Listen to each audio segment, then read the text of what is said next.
안녕하세요. 3인 3색 작전타임 최현덕의 트렌드의 핵심 원픽 시간입니다. 최현덕 코치님과 함께하겠습니다. 안녕하세요. 네, 안녕하십니까. 네, 코치님 오늘 월요일 오후장 흐름부터 바로 살펴보도록 하겠습니다. 네. 지난 주말 뉴욕 증시에서는 깜짝 고용 증가 소식이 나왔습니다. 이 소식 때문인지 우리 증시 역시 상승 출발하긴 했지만 그렇죠. 오후장에는 지금 흐름이 조금은 약해진 것 같아요. 어떻게 보실까요? 그러니까 오늘 좀 주춤한 이유가 제가 볼 때는 지난주 금요일날 이제 우리 양도세 완화 이야기 나왔었거든요.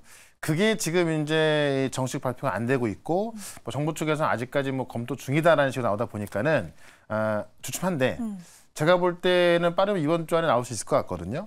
그게 나왔을 때 국내 모멘텀이 더욱더 강하단다라고 좀 보시면 될 것 같고요. 이 고용지표 같은 경우는 이제 어떻게 보면은 시장에서 좀 더 빠지길 바랬던 건데 좀 높게 나왔단 말이에요. 네. 근데 그걸 더 환호한 게 하드랜딩이 아니라 이제 소프트 랜딩. 그러니까 오히려 경기 침체는 걱정하지 않아도 되겠구나라고 좀 긍정적으로 해석하고 있는 겁니다. 그래서 전반적으로 방향은 좋게 흘러가고 있는데 국내 양도세 완화가 가장 큰 어떤 이 잠재적인 리스크인데 그게 확정이 안 되다 보니까는 아직까지 탄력을 못 받고 있다. 다만 이번 주 안에 지금 정부의 그런 내용이 나왔던 것만큼 이번 주에 결정이 나준다 한다면은 그런 내용이 나온 후에 또 이 탄력을 받을 수 있기 때문에 여전히 이 긍정적인 좀 방향으로 보시면 될 것 같습니다. 네, 이렇게 전반적으로는 고용 둔화 추세가 이어지고 있습니다. 그러면 오늘 최현덕 코치님은 시장 전략을 어떻게 세우셨을지 먼저 알아보겠습니다. 네. 뜨겁다 식은 고용이 상승 재료다라고 해주셨네요. 네. 그러니까 뜨겁다 식었었고요. 네. 다시 또 살짝 올라오는 건데 어쨌든 지금 시장은 지난주 같은 경우는 이 고용 갖고 계속 뭐 올라갔다 빠졌다 했던 건데요. 정말 고용 하나에 왔다 갔다 하고 있습니다. 근데 좋게 나왔을 땐 좋게 나온 대로 상승 재료로 삼았고 안 좋게 나올 때는 안 좋게 나온 대로 상승 재료로 삼았다라는 건데 계속 고용이 둔화되는 것을 좋게 봤었는데 너무 둔화가 되다 보니까는 경기 침체로 가는 건 아니냐라고 해서 우려가 됐던 건데 지난주에 오히려 이제 그 고용이 예상치보다 좀 높게 나오다 보니까는 경기 침체는 아니구나라고 하면서 오히려 환호하면서 올라간 거죠. 지난주 그 미증시를 보게 되면은 빅테크 기업들이 엔비디아부터 뭐 애플 다 올랐습니다. 네. 그런 관점에서 결국에는 이 고용 갖고 이번 주에 이제 금리 그 동결 나오잖아요. FOMC 회의 때.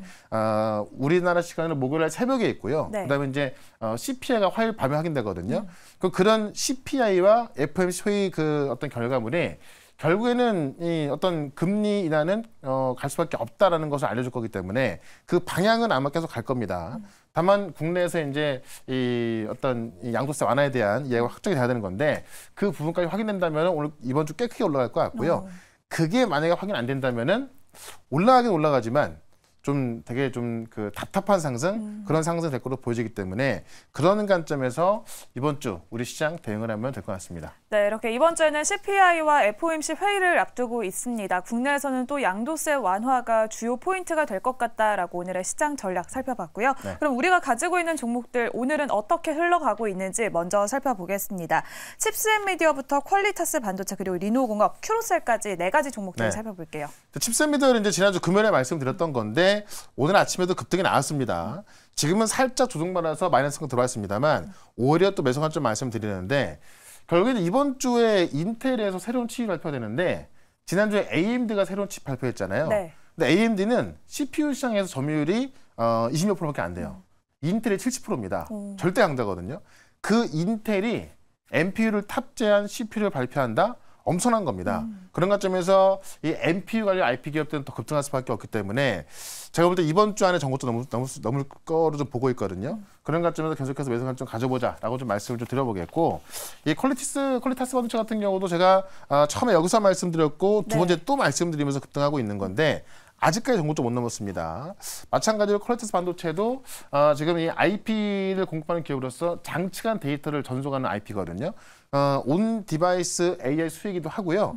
이게 대부분 그 영상 데이터를 전송하는 IP 매출 70%이기 때문에 역시나 NPU와 가장 좀 빠른 그 가까운 겁니다. 그런 관점에서 퀄리타스 같은 경우도 이번 주에 정고점 넘을 수 있다라고 좀 말씀드릴 거니까 계속해서 좀 관심을 가져보시면 좋을 것 같고 하드웨어 쪽에 리노공업 말씀드렸던 건데 리노공업 같은 경우도 포고핀을 공급하면서 실제 온 디바이스 AI 그러니까 이 모든 제품들이 소형화되고 있단 말이에요. 그러니까 반도체가 소형화되면서 이 테스트 핀 개수도 더 늘어나는 겁니다. 그런 것쯤에서 제가 말씀드리고 나서 하루 조정받고요. 계속 올라오고 있는 건데 다시 한번 바로 이제 지난주 고점 넘어갈 것으로 보여지기 때문에 여전히 긍정적인 관점에서 보자라고 말씀드리겠고 또 그 전에 말씀드렸던 바로 큐로셀.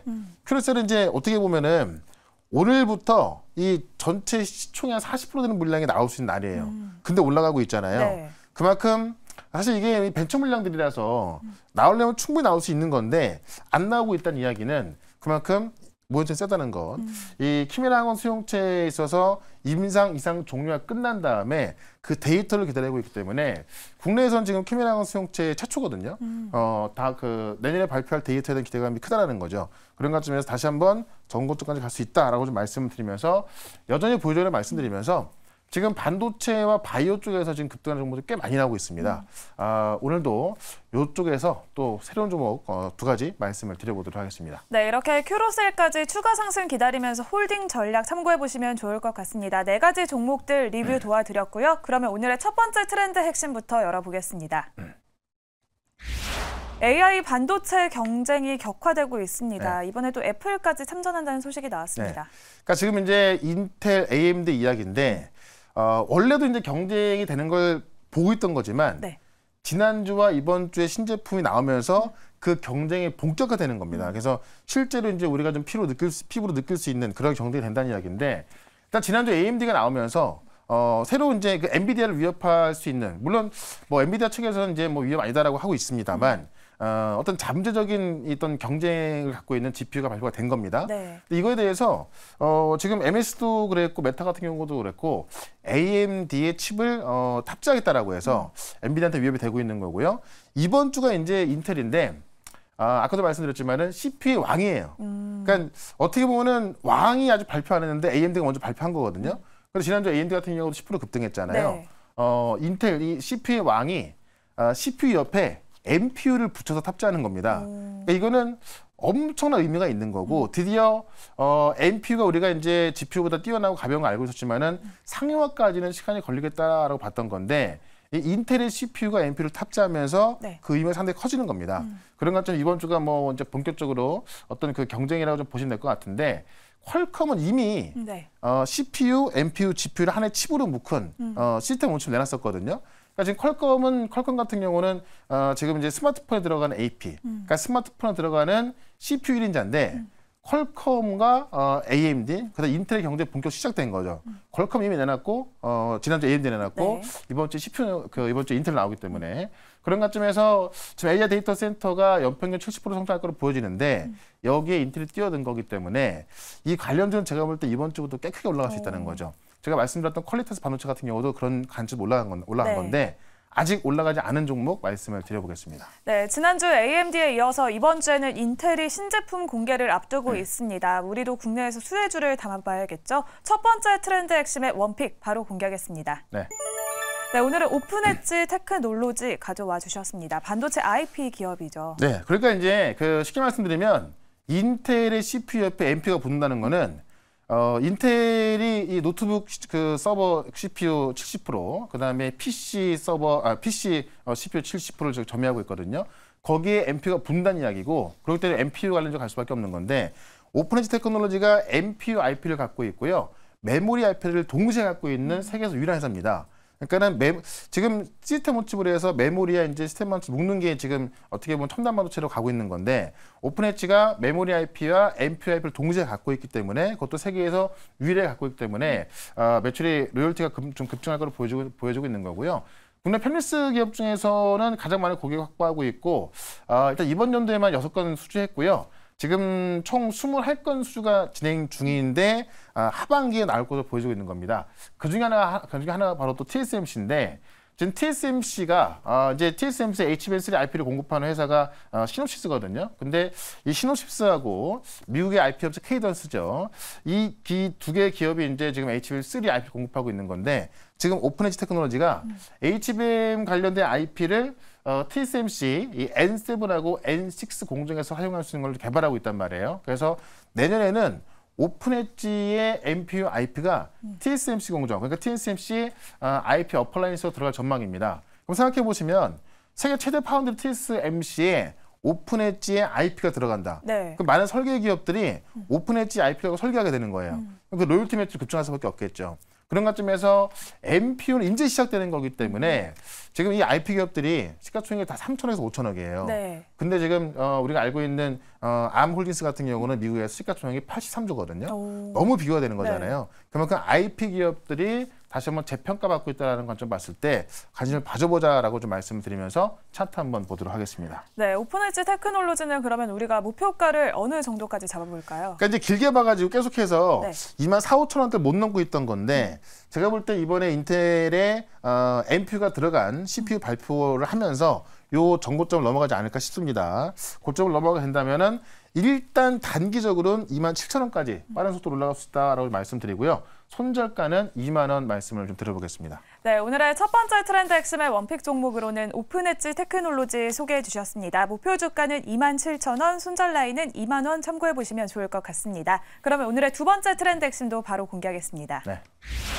첫 유전자 가위 치료법이 승인이 됐습니다. 꿈의 기술이 이제 현실로 된 거죠. 그러니까 이제 처음으로 노벨상을 탄 유전자 가위 기술 크리스퍼가 이제 이번에 FDA에서 이 치료법 승인한 건데 이 겸삼적혈구병이라고 해서 흑인들한테 나오는 그런 이제 유전자병입니다. 그 치료법에 대해서 승인을 한 겁니다. 그래서 이게 흑인 유전병 중에 하나인데 이 유전자 변이로 인해서 이 적혈구의 모양이 보통 동그란데요. 이게 보통 초승달 모양을 변하는 그런 질병인데 이거를 이제 유전자 가위 치료법으로 인해서 해서 그 줄기세포를 뽑아가지고요 관련 유전자를 제거하는 겁니다. 그러니까 어떻게 보면 키메라항원 수용체가 약간 좀 비슷한 내용인데 어쨌든 이게 이제 유전자를 건드리는 거기 때문에 지금까지는 좀 승인이 안 됐던 건데 이번에 처음으로 승인된 겁니다. 저는 근데 여기서 이 유전자가의 관련주도 있습니다만 이미 사실 이제 승인됐다고 하더라도 이게 치료 비용이 29억 막 그랬거든요. 네. 그러니까는 실질적으로 이게 된다 하더라도 어떤 치료를 받는 사람은 그렇게 없을 거예요. 그만큼 좀 어려운 기술인 건데 그러다 보니까는 여기보다는 이런 게 승인되면서 지금 바이오가 살아나고 있단 말이에요. 네. 그런 관점에서 이 바이오 쪽에서 이제 실질적으로 어떤 상용화라든가 어떤 임상 떨어지고 나서 허가를 받는 그런 기업들이 좀 보자라는 거고 지금 특히나 지금 이 겸상 적혈구병 같은 경우는 미국 내 환자만 이제 10만 명 중에서 20%는 중증인데 사실 어떤 가격이 좀 비싸기 때문에 사실상 이게 어떤 상용화 되고 하기 힘들다. 그렇기 때문에 그런 관점에서 결국 상용화 될 수 있는 그런 기술을 갖고 있고 좀 진행하고 있는 그런 바이오 기업을 하나 말씀을 좀 드려보도록 하겠습니다. 네, 그러면 오늘의 두 번째 트렌드 핵심의 원픽 바로 공개하겠습니다. 네, HLB 준비를 해주셨는데요. 네. 간암 신약이 또 FDA 심사를 진행 중이라고 하죠. 그러니까 간암 치료제로서 지금 3상이 끝났고 지금 미국 FDA에서 3상을 이제 본심사를 진행하고 있는 건데 이제 본심사를 진행하면서 지금 이제 의약품 판매 준비까지 하고 있는 겁니다. 일단은 이제 7월 달에 본심사가 들어갔고 8월 달에는 지금 완제품 생산 공장에서 FDA 실사까지 끝난 겁니다. 그래서 본심사가 지금 7월부터 진행 중이라서 내년 1분기에는 결과가 나올 거라고 보고 있는 건데요. 이 미국 같은 경우는 본심사가 나온다 하더라도 약 50개 주에서 이제 의약품 판매 허가를 받아야 되는 건데 지금 좀 일찍 시작을 해서 36개 주에서 의약품 판매 준비를 마쳤고 허가를 받았고요. 좀 빠르게 좀 진행하고 있다는 겁니다. 이걸 6개월 만에 진행하고 있어서 굉장히 빠른 속도로 진행되고 있다. 그래서 지금 그 HLB 사측에 의하면은 허가 승인 받고 나서부터 판매가 들어가기까지 3개월 정도 소요가 될 거로 보여지고 있는 거고요. 그때 약 2조 원대 매출을 지금 전망하고 있다. 지금 미국 간암 치료제 1등이 지금 점유율 빠지고 있어서 그 시장을 대체한다면은 빠른 속도로 침투 가능할 것 같습니다. 그런 관점에서 차트 한번 보도록 하겠습니다. 네, 그러면 HLB는 가격 전략을 어떻게 세울지 차트로 확인해 보겠습니다. 네. 주가가 차트를 길게 보시면요. 상당히 낮은 자리에서 올라가고 있거든요. 사실 지금 이 허가 관련된 이야기가 작년부터 진행이 됐던 건데 아직까지 주가 올라간 게 많이 없습니다. 다만 이제 내년부터 실질 허가 떨어지고 상용화 된다고 한다면은 매출이 올라가는 거기 때문에 지금부터 관심을 가져보자라고 말씀드리면서 목표가는 44,000원, 손절가는 31,500원 대응해 보겠습니다. 네, 이렇게 오늘의 두 번째 트렌드 핵심의 원픽은 HLB 가져와 주셨고요. 목표 주가는 44,000원, 손절 라인은 31,500원 제시해 드리도록 하겠습니다. 네. 이렇게 오늘 두 가지 종목들 만나봤고요. 오늘 또 최현덕 코치님이 오후 4시에 공개 방송 준비하고 계십니다. 네. 오늘은 어떤 내용일까요? 네, 4시에 시작하는데 지난주에 말씀드렸던 로보티즈 급등하고 있고요. 퀄리타스 반도체, 지금 제가 말씀드렸던 IPO 다 급등하고 있죠. 결국 이번 주에 올라갈 종목도 꽤 많이 있거든요. 제가 오늘 다시 한번 좀 분석해 드릴 거고 새로운 종목 같이 말씀드릴 거니까 4시 시작하는 무료 방송 유튜브에서 채널 검색하시고 실시간 방송 들어오시면 되겠습니다. 네, 오늘 공개 방송도 많은 참여 부탁드리도록 하겠습니다. 지금까지 3인 3색 작전 타임 최현덕의 트렌드 핵심 원픽 시간이었습니다. 고생하셨습니다. 네, 고맙습니다.